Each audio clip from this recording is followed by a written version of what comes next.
Hello everyone, welcome back to our channel.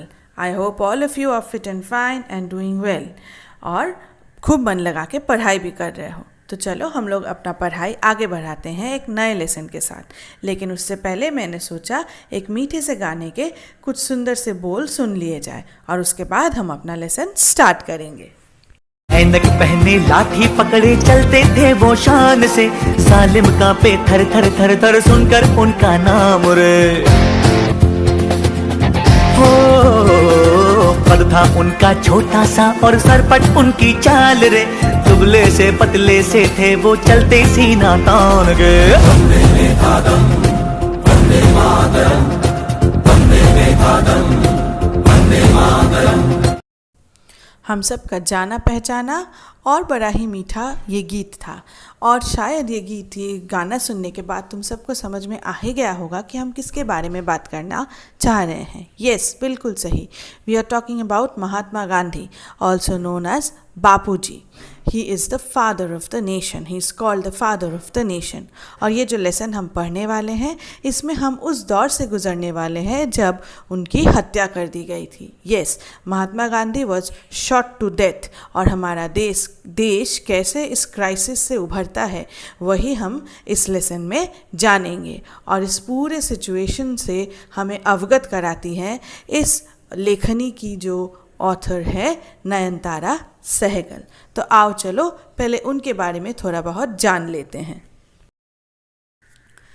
Nayantara Sehgal Jawaharlal Nehru के परिवार से जुड़ी हुई है। वो उनकी सिस्टर की तीनों बेटियों में से एक है। She is one of the 3 daughters of Jawaharlal Nehru's sister and she is one of the first female Indian writers in English to receive wide recognition, यानी कि इंग्लिश में लिखने वाली फीमेल राइटर्स में से वो अन्यतम हैं इंडिया में। उनके नॉवेल्स जो है इंडिया के पॉलिटिकल क्राइसिस के बारे में डील करती हैं और उनके कुछ नॉवेल्स है rich like us, the story of India's freedom movement, prison and chocolate cake and many more, जिसमें से रिच लाइक अस के लिए उन्हें 1986 में साहित्य अकादमी अवार्ड दिया गया था। और ये जो एक्सट्रैक्ट हम पढ़ने वाले हैं the passing away of Bapu, ये लिया गया है उनके memoir prison and chocolate cake से। This is Birla house for your reference. यहीं पे Gandhi ji breathed his last और इसको अभी गांधी स्मृति के नाम से जाना जाता है इस जगह को, इस बिल्डिंग को। And this building is in new Delhi. Okay, तो आओ चलो हम अपना लेसन स्टार्ट करते हैं। Let's read Unit 1. I was having tea at home on the evening of 30th January 1948 when I was called to Birla House by an urgent telephone. Now, I was having tea at home. तो यहाँ पे I कौन है? जो लेखक है, author है, यानी कि नयनतारा सहगल। और ये मेमोयर है, हम भूलेंगे नहीं कि ये मेमोयर है। मेमोयर मतलब अपने पर्सनल एक्सपीरियंस से अगर कोई कुछ लिखता है तो वो मेमोयर होता है। तो ये नयनतारा सहगल का मेमोयर है। तो यहाँ पे आई कौन है? The I is Nayantara Sahgal. So she was having tea at home on the evening of 30th January 1948. तो ये 30th January 1948 is the day when this disaster happened. When I was called to Birla House by an urgent telephone, यानी कि उन्हें एक urgent telephone call करके Birla house बुलाया गया। Gandhi ji had been shot on his way to a prayer meeting.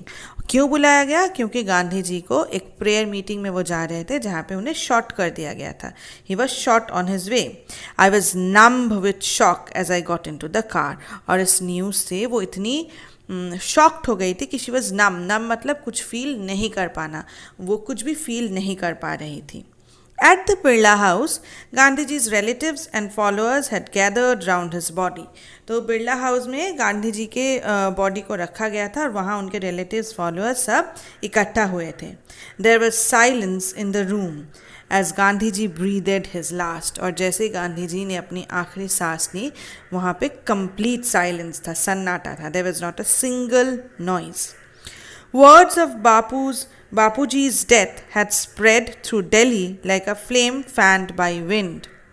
और यहाँ पे उनके जो डेथ के न्यूज़ को एक आग के फैलने के साथ तुलना किया गया है, कंपेयर किया गया है। जैसे अगर कहीं आग लगती है और हवा चलने पे वो आग और ज़्यादा फैल जाती है, उसी तरह से उनके डेथ का न्यूज़ जो है पूरे दिल्ली में फैल गया था। Sad groups of men and women had collected around Birla house, और बहुत ही दुखी लोग बिरला हाउस के आसपास इकट्ठा हुए थे। Out of every window one could see a brown blur of faces, और हर एक विंडो के बाहर से, हर एक विंडो से सिर्फ लोगों का चेहरा नजर आ रहा। They did not make a sound, वहाँ पे कोई एक भी आवाज़ नहीं कर पा रहा था। सभी इतने शॉक्ड थे और सरप्राइज्ड थे इस घटना से कि किसी के मुंह से भी कोई आवाज़ नहीं निकल रहा था। There was an unnatural silence, silence तो था ही, लेकिन वो अननेचुरल था ना। Why unnatural? क्योंकि अगर एक जगह पे 5 लोग इकट्ठा हो जाए तो भी कुछ ना कुछ आवाज़ तो हो ही जाती है, लेकिन वहाँ इतने लोग थे लेकिन फिर भी सन्नाटा, इसीलिए अननेचुरल है, ये नेचुरल नहीं था। और इसका रीज़न क्या था? इसका रीज़न था एक्सट्रीम ग्रीफ, बहुत ज़्यादा दुखी थे लोग और इसीलिए सभी चुप थे। It was as if time stood still for those few minutes. ऐसा लग रहा था कि उन कुछ मिनटों के लिए वक्त रुक गया था। Time stood still यानी कि लोगों को समझ में नहीं आ रहा था कि इसके बाद क्या होगा और वो सब क्या करेंगे, और इसीलिए उनको लगा जैसे कि वक्त रुक गया था। Time stood still. चलो तो अब आगे देखते हैं। The people were too stunned to speak in the beginning, यानी कि लोग कुछ बोल ही नहीं पा रहे थे। दे वर ऑल स्टन्ड मतलब shocked to speak in the beginning, शुरू में उनकी बोलती बंद हो गई थी।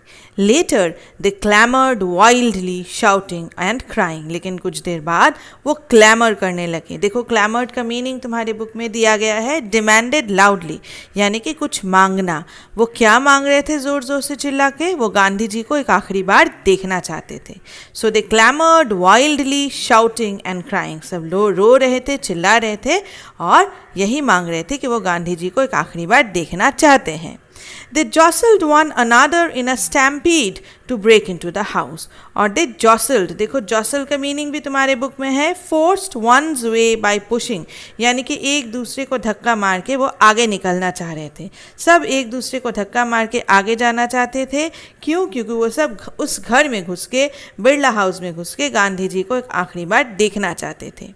They calmed a little when it was announced that they would be allowed to see Gandhi ji before the funeral. और वो सब तभी शांत हुए जब ये अनाउंस किया गया कि वो सब गांधी जी को एक आखिरी बार उनके फ्यूनरल से पहले देख पाएंगे। When one is faced with the shock of a loved one's death, one whimpers, यानी कि जब हम अपने लाइफ में किसी बिलवेड इंसान को, जिससे हम बहुत प्यार करते हैं, जिनसे हमें बहुत ज़्यादा लगाव है, अगर ऐसे किसी इंसान को खो देते हैं तो हमारे दिल में जो तकलीफ़ होती है वही उन सब के दिल में भी हो रही थी। And then one whimpers makes low crying noises, यानी कि सिर्फ चुपचाप मुंह बंद करके रोना, वो कुछ बोल नहीं पा रहे थे। और उनके दिमाग में क्या चल रहा था? What will become of me now that he has left me, यानी कि ये जो हमें छोड़ के चले गए हैं अब हमारा क्या होगा। This was surely the question uppermost in the mind of the mourning people. और जितने भी लोग वहाँ पे शोकान्वित लोग जो थे, जो शोक मना रहे थे, उन सब के दिमाग में यही सवाल प्राइमरी था, uppermost था। They looked like lost children. कोई बच्चा जब खो जाता है तो उसके आँखों में जो डर होता है, जो कन्फ्यूजन, जो डाउट होता है, इन सब लोगों के चेहरे पे वही कन्फ्यूजन, वही डाउट था। इन सब को देख के लग रहा था कि ये भी खोए हुए बच्चों जैसे हैं, क्योंकि वो अपने बापूजी को खो चुके थे। It was the question in many of our hearts as we sat, still shocked and unbelieving. और यही सवाल हम सबके दिमाग में भी था, हम सबके दिल में भी था। ये कौन कहती है? हमारी नरेटर नयनतारा सहगल कहती हैं कि वो और उनके जैसे जो भी गांधी जी के फ्रेंड्स और रिलेटिव्स थे, उन सबके दिमाग में भी यही सवाल था। और वो लोग अभी भी शॉक्ड थे और अनबिलीविंग, यानी कि वो अब तक विश्वास नहीं कर पा रहे थे कि सच में ऐसा कुछ हुआ है। We listened to the broadcast telling the people of India that their Bapu was no more. वो सब सिर्फ चुपचाप बैठे ब्रॉडकास्ट सुन रहे थे, यानी कि रेडियो पे न्यूज़ आ रहा था और वो सुन रहे थे कि there Bapu was no more, यानी कि उनके बापू अब नहीं रहे। तो this is how we come to the end of the first unit of the third lesson of your syllabus, the passing away of Bapu. इस यूनिट के जो भी एक्सरसाइजेज हैं यानी कि comprehension questions that I will share in the next video, so wait for that. और तब तक के लिए खूब मन लगा के पढ़ाई करो और अच्छे से खुशी से रहो, and keep liking, sharing and subscribing. Bye bye.